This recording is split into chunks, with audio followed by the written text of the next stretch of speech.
I am not buying that. I'm consulting divination tools and getting answers from a higher being. I know in my heart, I'm asking the DM to tell me what to do. We're going to be honest. You're asking the DM what you can do and what is happening as you're going through the story anyway, right?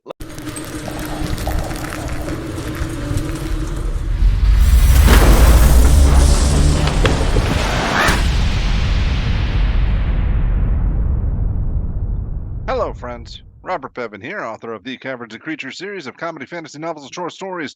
With me is Sam West, and today we're talking about the spell Augury. Hooah, Yay. roll something. Tarot cards.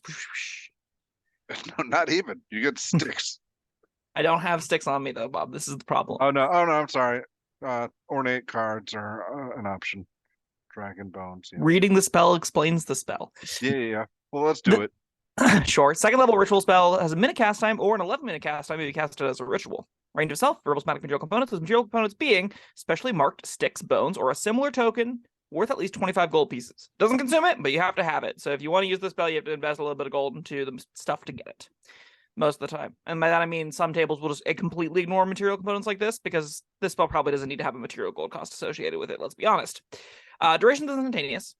By casting gem inlaid sticks, rolling dragon bones, laying out ornate cards, or employing some other divining tool, you receive an omen from an otherworldly entity about the results of a specific course of action that you plan to take within the next 30 minutes. The DM chooses from the following possible omens.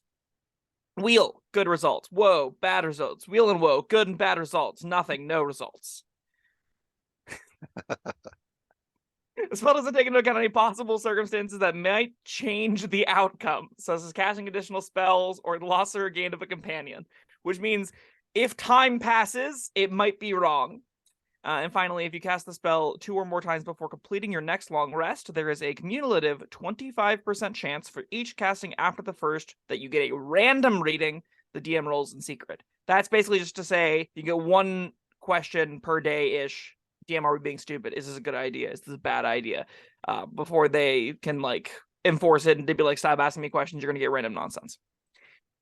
And, so you hate this. And they have the option to give you random nonsense anyway.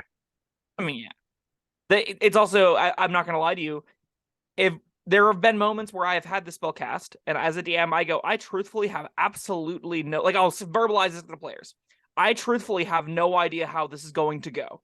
I have a hunch, you'll get the hunch, but I have, anything could happen in this coming encounter. Variance is a real thing. This entire game is built on rolling 20-sided dice that have a huge spread of outcomes. So, it can be hard to give an actual accurate answer with this thing. Well, I know. All right, so, I'm trying to imagine what it's supposed to be for. All right, I open the door, and all right, there's 20 kobolds on the other side. That could go good. It could go bad. That's I think a lot of times what this is for is it makes up some of the ground that can be sort of missed whenever players are engaging with a DM trap or a DM sort of spooky situation, right? Where DM paints a specific picture and half the group thinks one thing and the other half thinks another thing. So, for example, you see an eerie portcullis and you're like, should we open and go through this tiny 3-foot wide hole and, remove the little, raise the little gate and go into this dark, spooky region? Half of the group goes, no, the DM definitely told us that this is spooky and eerie and it's 100% trapped. And the other group goes, no, this is very clearly the path to go forward. This kind of can act as an arbitration tool. This kind of can act as a way for them to be, well, let's just ask. And then you cast Augury over the minute. You did that. They can give you the woe, going through this hole would kill you. They can give you a wheel. Going through the core hole will be perfectly fine for you. If they give you wheel and woe, you're really in the same place you started. So, that's kind of the use case I see this performing as intended, at least in a meaningful fashion, and that's not going to work at a lot of tables. But so let's say there's 5 mummies on the other side. How do you make that call? I mean, there's 4 possible things that can be said. So me as the DM, I would say wheel and woe because it's not safe, but it is progression. Is how I rule that, right? You're going the right direction. It is dangerous. Generally, what that is interpreted as to me. All right. Well, yeah, you started out this video by telling everybody I hate this spell, and I do. It's another one of the divination. It was your worst second level cleric spell, wasn't it?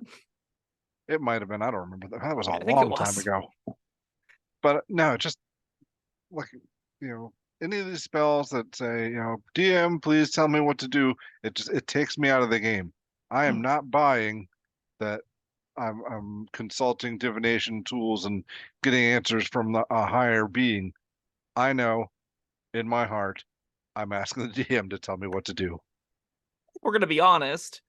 You're asking the DM what you can do and what is happening as you're going through the story anyway, right? Like most outcomes are determined arbitrarily by Tim over there. So like I don't necessarily think it is. I can understand and respect where you're coming from as to saying this is the more direct route to the DM. But I also think that like the magic of rolling bones, the magic that comes with, omen speakers and the seers of ancient Greece and Rome and stuff, right? That you're inhaling fumes and you're seeing patterns and tea leaves and that kind of stuff. I do think that's deeply entrenched in fantasy, and I think this is about as close as D&D can really get to giving you that kind of play. It'd be like if there was a random table of outcomes the DM rolled on, I have a lot harder time seeing that as something like I could incorporate as a DM into the game. So I think this interpretation, and specifically Augury, I think is the one I'm least like the one that I find integrates best into the game. I think this one I can envision playing perfectly fine without it feeling like Contact Other Plane can to me. Like feel like contact, like where you open a line of dialogue with somebody and ask them direct questions. Those are the ones I have more of a problem with for the reason you gave. This one I think is honestly, it feels magical enough to me that I don't really have any issue with it. All right, I can see where you're coming from. That's I can't get my imagination to meet halfway. Yeah. I respect. I think that's definitely a personal preference thing, and I respect that. Yeah, that I can understand your viewpoint of this. Just feels like I'm asking the DM if this is a good idea, and I don't like that the spell does that. That's entirely fair. If what could improve it, maybe like there is like a they used to have like those Facebook things where like, all right, what's your first name start with, what's your last name start with, and there's like a bunch of the different crap, and then you match them together, and like it says something stupid. Yes, and I don't know where this is going. All right, so I'm saying you just have like a bunch of like different columns of mysterious fortune cookie bullshit, and you roll on tables, match the answers together, and all right. So you just want to add like a layer in between asking and the answer, where the DM gives you like these are the 6 symbols you receive, and you have to piece together those 6 symbols to see if it's Wheel and Woe. Maybe something like that. Something more than this. I'm not opposed to extra steps. I know a lot of people are opposed to extra steps, and in that particular case, I could see this being very frustrating for a lot of people. But I do agree that sounds really cool. Like I think mechanically, how I envision this happening if I'm a DM is I would, if I'm feeling particularly inventive on the day, I might say as you roll the bones, they form into 3 symbols: a hex star, a series of cragged peaks, and a W-like symbol. You can read this using your religious knowledge as woe. Right? That's kind of where I would have to jump through some extra hoops for it. 99% of DMs aren't going to do that. Me on an average day probably isn't going to work that hard for it. I'd say you interpret the bones as X. Yeah. But I think that will definitely add some more feeling like it belongs in the world. Whereas I think, honestly, the average use case that bugs you the most, and this use case honestly bugs me too. I found it's more and more of a pet peeve for me. People won't spend any time with the magic as magic, and they'll just say like, here's the result. And I don't love that. Yeah, that's how I see this playing out. Yeah, I think that's how most Magic tends to play out in D&D. I'm a big fan of the components of things. I love the little bit of magic stuff. I talked about it a lot recently. I love thinking about material components and their little odd things, the cute jokes they make. I love having little grasshopper legs to rub together as my character is casting and doing something magical. When you shortcut all that to just effect happens, and then it gets shortcutted even more, so like damage happens, there might not even be fire in a burning hands, just, oh, these 3 goblins take 3d6 damage and we move on with our lives.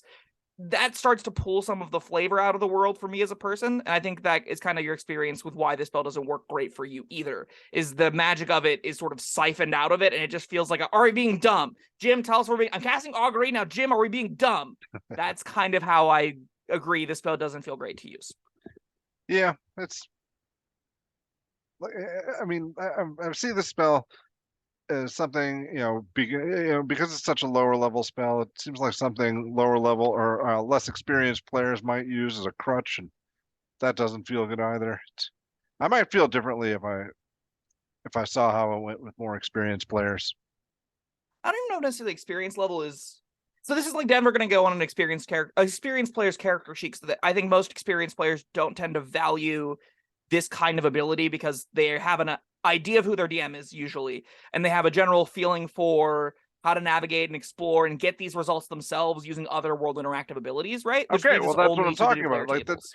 they know, yeah, they know enough to where metagaming isn't necessary. Whereas, Fair. and that's, I mean, by what you were just saying, like all this is for. Yeah. I think the metagaming conversation is it's a little interesting with this, and like what the word actually means I think has kind of been lost. I tend to view metagaming This word as, can't be more than 5 years old. but it's probably, I think it goes back way back to the like original Dungeons and Dragons and stuff, right? Oh, Anytime someone would know it, maybe not the OG Dungeons and Dragons, but somewhere along the role playing game history or even okay. game knowledge generally speaking, if there's supposed to be hidden information that somebody knows, that is knowledge of meta that changes outcomes. Yeah. Knowing your Okay. DM bought a new mini is meta in that I understand that this thing is probably coming ahead of us. I will prepare for the thing that I think they have, agnostic to like the information I'm supposed to have. Right. That's metagaming to me. This doesn't feel like that so much. It just isn't that. It's getting a inclination using an in-game rule. So this by definition isn't meta, but I understand that mentality is associated with this kind of ability a lot, and it is adjacent to it as to like I'm getting things that my character doesn't know outside of specifically the scope of this spell. So I get it. I Yeah. definitely get the feels bads with it. And I wish there was a better word that we could use because I agree that experience is here. Yeah, you're right. It is within the rules, but it's got a metagamey feel. Yeah, There you exactly. go. It feels close-ish to learning about things you're not supposed to know. Yeah. I don't know. I All think this right. is a perfectly reasonable 2 out of 5. I do think it's a real tool that you can use for arbitration. I don't think the use case on characters that are trying to be diviners, that are trying to help sort of impact decision making and world exploration, will hate having this on their character sheet. I just think it's ultimately not that useful and not that worth the cost, but it is a ritual spell. So like it's pretty harmless to take, even if only use it 3 or 4 times per game, especially as a cleric. Like it seems entirely innocent to me. Just not that Yeah. powerful. 2 sounds fair. I naturally want to give it a 1 for my Do it.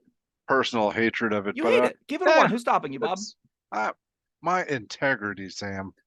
Fair It enough. is a spell that is legitimately usable. Um, and yeah, 2 still sucks, so that's good. It does. All right, that was Augury. Thank you, Sam, and thank you everyone for joining us. Let us know what you think of Augury down in the comments below. And yeah, like, subscribe, and we'll see you next time. Bye bye.